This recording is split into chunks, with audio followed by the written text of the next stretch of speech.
Après une longue attente et de nombreuses spéculations, nous vous avions annoncé en exclusivité sur Canal Newman, le 8 décembre dernier, la nouvelle allocation touristique, rehaussée à 750 € pour les adultes et 300 € pour les enfants.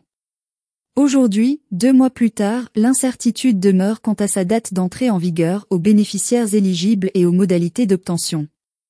C'est précisément pour répondre à toutes ces questions et lever toute ambiguïté que nous avons réalisé cette nouvelle vidéo.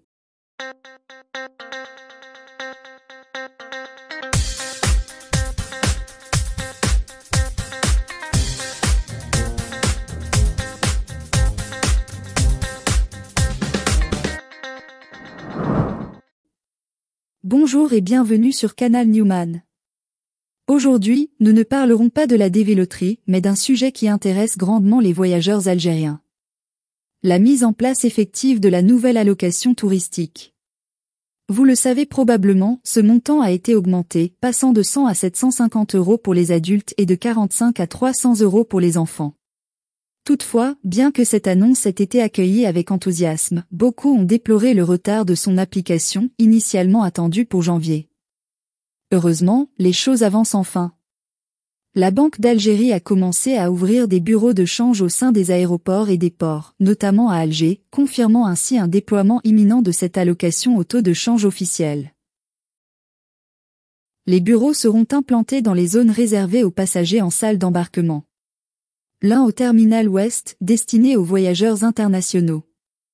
Et l'autre dans la salle d'embarquement du terminal 1, hall 2. Spécialement prévu pour les pèlerins d'El Oumra et du Hadj. Maintenant, entrons dans les détails de la procédure pour obtenir cette allocation. Le processus reste globalement similaire à celui d'avant, avec une modification majeure. Voici les étapes à suivre.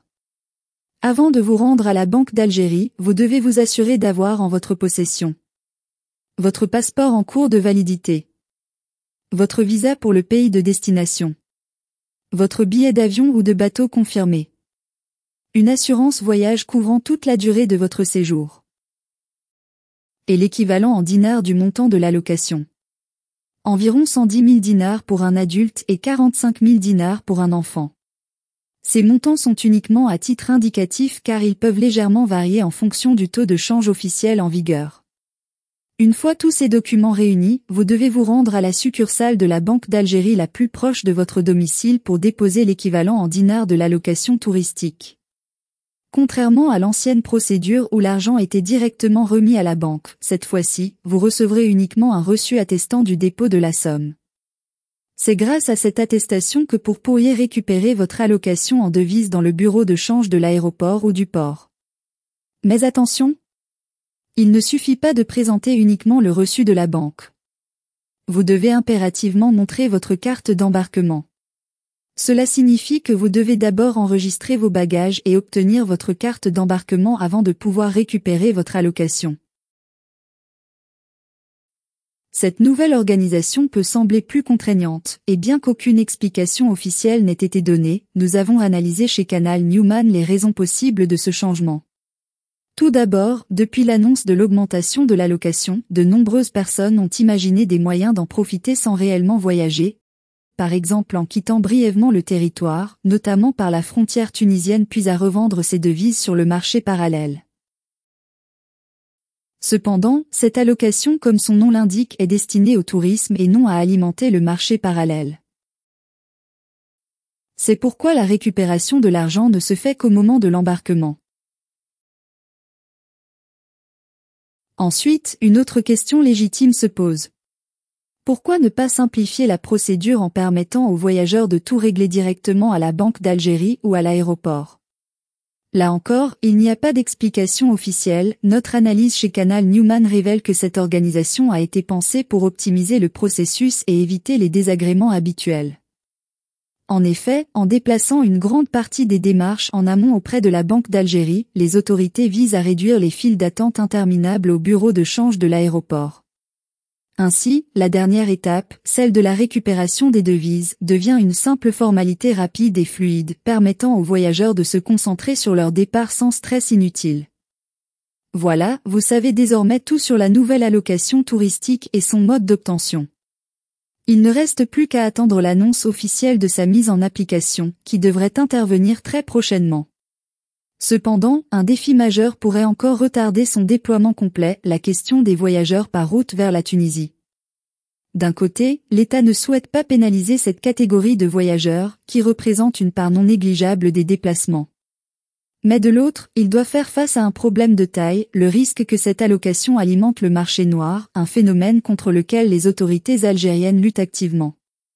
Cette situation pose un sérieux dilemme, comment garantir que l'allocation serve bien à financer des séjours touristiques légitimes, et non à alimenter des circuits parallèles. Pour les voyageurs par avion ou par bateau, la question est relativement simple. Un billet d'avion ou de bateau, souvent coûteux, entre 40 000 et 50 000 dinars, constitue déjà un gage des intentions du voyageur. Il est peu probable que quelqu'un dépense une telle somme sans avoir l'intention de partir pour un séjour prolongé. En revanche, pour les voyageurs par route, notamment vers la Tunisie, la situation est plus complexe. Certains pourraient quitter le territoire le matin et revenir le soir même, sans réellement utiliser l'allocation pour un voyage touristique. Ce phénomène, loin d'être anecdotique, pourrait rapidement prendre de l'ampleur, avec le risque de voir des centaines de milliers de jeunes se précipiter aux frontières pour profiter de cette manne. Pour éviter cela, une solution pourrait être d'imposer une durée minimale de séjour à l'étranger, par exemple une semaine, pour les voyageurs par route. Cela permettrait de s'assurer que l'allocation est bien utilisée à des fins touristiques et non détournée vers le marché parallèle. Cependant, cette mesure nécessiterait une coordination rigoureuse entre les différents acteurs. Douanes, banques, compagnies de transport et pourrait complexifier encore davantage la procédure. Quoi qu'il en soit, dès qu'il y aura du concret concernant cette catégorie de voyageurs, nous reviendrons vers vous pour apporter encore plus de clarifications et vous guider pas à pas.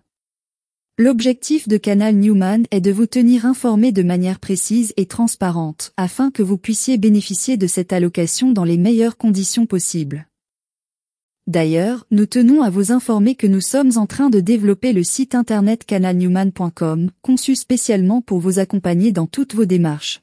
Demande de visa, préparation de voyage, conseils pratiques et astuces pour vos futurs déplacements. Ce site sera bientôt en ligne, alors restez connectés. Si cette vidéo vous a été utile et a répondu à vos questions, n'hésitez pas à laisser un like, à partager vos impressions en commentaire et à vous abonner à Canal Newman. Vous y trouverez toutes nos astuces et conseils pour voyager en toute sérénité et profiter pleinement de votre expérience à l'étranger. Prenez soin de vous, et à très bientôt sur Canal Newman pour de nouvelles informations essentielles.